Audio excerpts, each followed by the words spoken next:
I still remember the first time they laughed at me, like I was some kind of joke.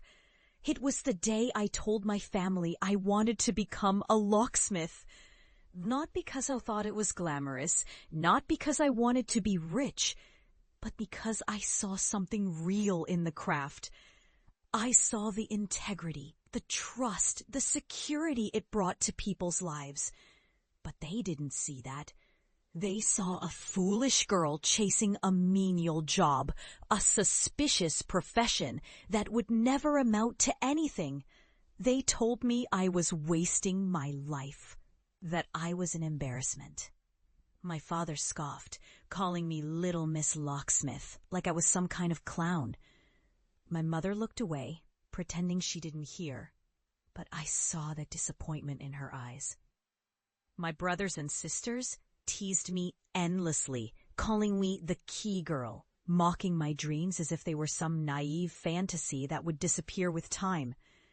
I was told I'd fail, that I'd be stuck in some dead-end job, that I'd be forgotten. But I didn't listen. Even then, I knew what I was doing.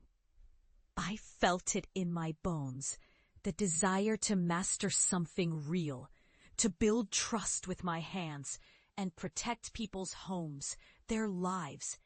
So I left the house that day with a heavy but a fierce resolve. I poured everything I had into learning the craft. I studied every lock, every mechanism, every key.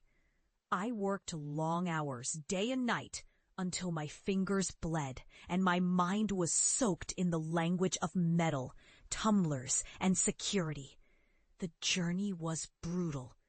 I faced setbacks, locks that wouldn't open, clients who doubted me, my own doubts whispering in the dark. But I kept going. I believed in what I was doing, even when everyone else mocked it as pointless. Slowly, I proved myself, not just to the town, but to myself. I became known as the locksmith who could fix what others couldn't. I earned respect, not through arrogance, but through integrity, through the relentless pursuit of craftsmanship. Years passed, I built a reputation, one rooted in trust, precision, and a genuine desire to serve. I started helping protect the community, installing security systems, restoring old locks, creating custom safes that were impenetrable. My work grew beyond my small town. I expanded into surrounding communities, then cities. My reputation spread, not because I chased fame, but because I stayed true to what I believed in. I became a master of my craft. And then, something unexpected happened. I became successful, monumentally successful. I didn't set out for riches, but that's what came. I transformed my life, and in turn, I transformed the lives of others. I used my earnings to give back, to help create safe spaces, to teach young apprentices. I turned what once was a ridiculous dream into a legacy of trust and security. But what mattered most wasn't the success itself. It was what I had become. I was no longer just the girl ridiculed for her dreams. I was a craftsman, a protector, a builder of community. I had proved that perseverance and integrity could turn a menial profession into something profound.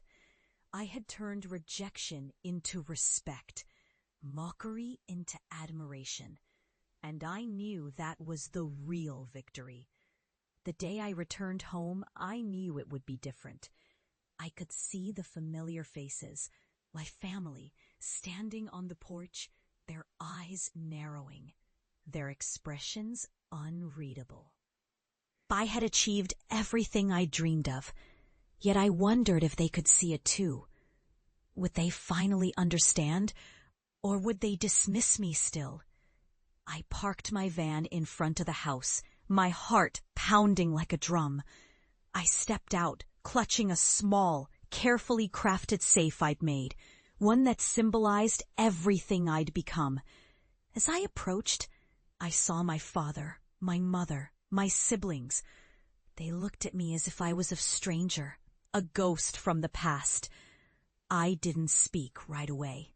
Instead, I took out the safe, set it down gently, and unlocked it with a key I'd made myself.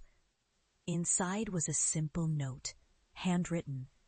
"Trust is the greatest lock of all." I looked at them, waiting. Then I opened the safe to reveal a small glowing light, a symbol of hope, security, and trust. And then I did something I'd never done before. I looked straight into their eyes and said, "This is what I've built. Not just safes, but trust. Not just security, but community." I did what I loved, and I never stopped believing that craftsmanship and integrity matter. You mocked me, yes, but I turned that mockery into a masterpiece of resilience, of purpose, of meaning.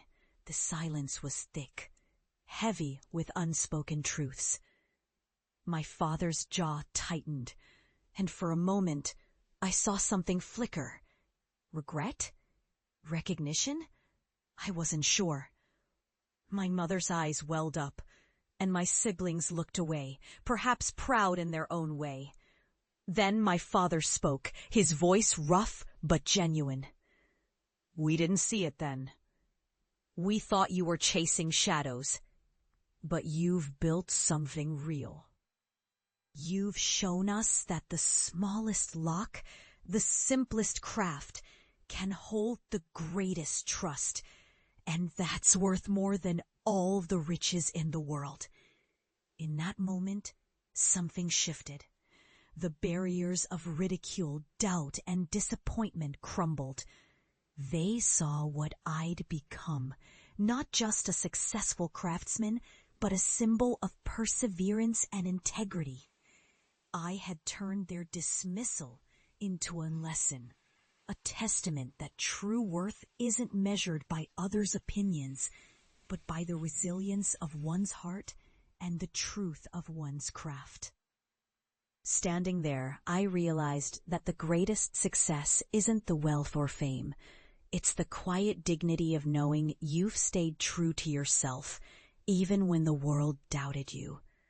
It's the power to transform rejection into respect, mockery into admiration, and dreams into reality. And as I looked at my family, I understood something profound.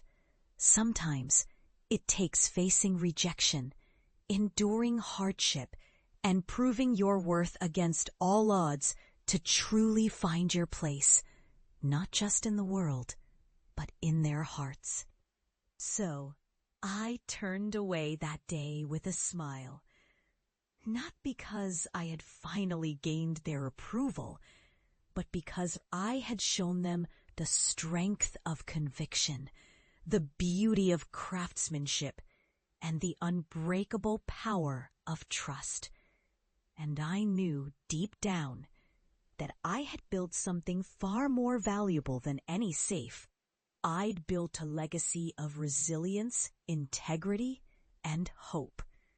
Because in the end, the real lock that binds us isn't made of metal or key. It's forged in the fires of perseverance, faith, and love. And I had unlocked it